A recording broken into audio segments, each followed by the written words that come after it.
Welcome back to AM Northwest. Well, we've always been told that black is slimming and a great go-to wardrobe staple, but it can also make you look older and more tired than we really are. So here to share why many women really should never wear black, we welcome style expert Sandi Rose Miller. Good to have you with us, Sandi. It's my delight to be here. I find this fascinating because I basically have a closet full of black, and I would wear black every day if the boss let me, but he doesn't let me do that. Oh, smart man. That's interesting. Yes. So let's talk about why you say black isn't always the most flattering color. Before we do that, I need to tell you how I got here, how the love of color took me all the way through the finals of the Miss America pageant and right into the exciting work I do today. Sure. I believe there's genius in all of us, and the clues show up when we're children. And for me, I had a Barbie doll. We didn't have the money for me to buy her outfits, so I had to make them out of scraps. And when I was a teenager and I entered the Miss America pageant system, I used that same creativity to design my pageant gowns.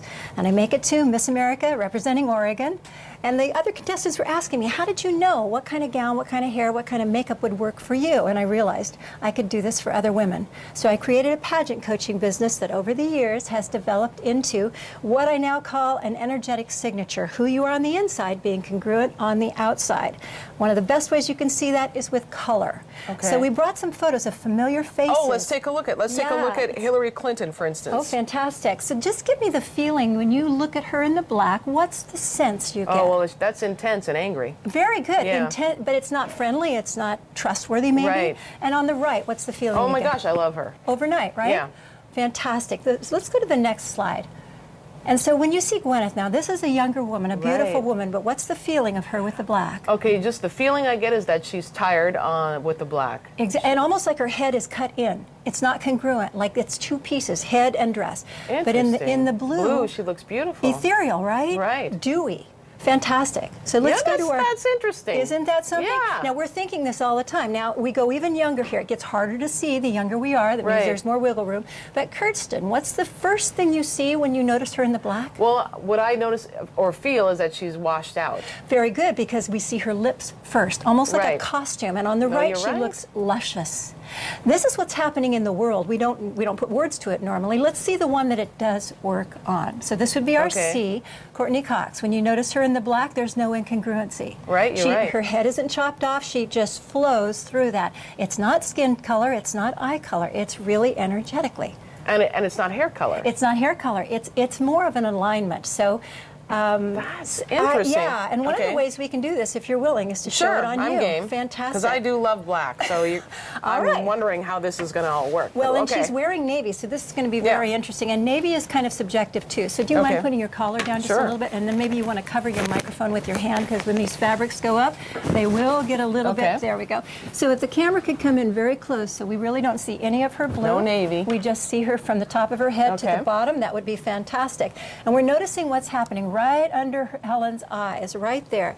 Is she looking more vibrant or is she looking tired? So we need to, the closer the camera can get, the more we can't see the blue. When we put the gray up, I couldn't think of what the color is, something happens here. And let's keep going. Let's put the brown up. Wow. That gray is kind of good on you. Now see, if I was actually, if I was actually draping you, let me ask you, do you like multitasking? Or do I like Yeah, I'm not a good multitasker. Very good. I didn't think so. And part of that shows up in the gray here, because I don't know if the audience can see it at home. When you're in very close and you're just seeing this part, your skin looks radiant. Now watch what happens when I pull this down. It goes harsh, just like it did with Hillary. Yeah. So for you, a gunmetal gray would be a lot softer. The navy's even better than this. Okay, so navy's better than the black for you. And the gray works as well? This color of gray, which is a stark gray, there's no green in it and there's no white in it. Okay, so what about, let's say we want to wear black because it is slimming. I know. We know it's slimming because that's why everybody looks good in skinny black pants. Here's the problem with black. If it's not your black, it will age you. It will make you look tired. Your black may be an aubergine, an eggplant, a very dark brown, a very dark gray, a very dark navy, or a dark green. Right. The darkness, the reason a little black dress works isn't because it's black, it's because of the depth of the tone. It's a richness to the color. The problem is black is the hardest color to wear because it absorbs all the others. Oh, takes all the light away. It does. What about wearing, say, like a color around your face and then wearing black elsewhere? Here's the problem with that. Remember Gwyneth Paltrow with her head cut in? Right. It wouldn't matter if she had a scarf. That black would still not be congruent for her. It's energetically not the right color. The deal is, when we're younger, we can get away with colors that don't work because we get away with no sleep when we're younger. Good point. You know, we get away with not eating the right foods. We have no wiggle room. Over 35 is the new middle age, according to the government survey they just ran in Ladies' Home Journal. Okay, 35. Wow. Can you believe it? No. So, as we approach middle age, we have no wiggle room. Okay, let's say we have, like I do, a closet full of black clothes. What do you suggest we do? Don't panic. Okay. First of all, don't panic. The second thing is, go into your closet, pull out the things you know you're never going to wear. Just start letting go of the stuff, and you know there's stuff in there that you're not going to wear. Sure. So start letting go of that first, which means you're making room in that closet. And then start shifting your thinking as you're shopping. If you're interested, on my website I have a self-assessment where you can find out whether black works for you or not, and you can just contact me on the contact page. Okay. And actually I'm going to be back in October. I'm doing a women's event, so if anybody's interested in asking me more questions, I'll be back if it's on my event page. All right, so let me ask you though, does black work for men? Oh gosh, yes.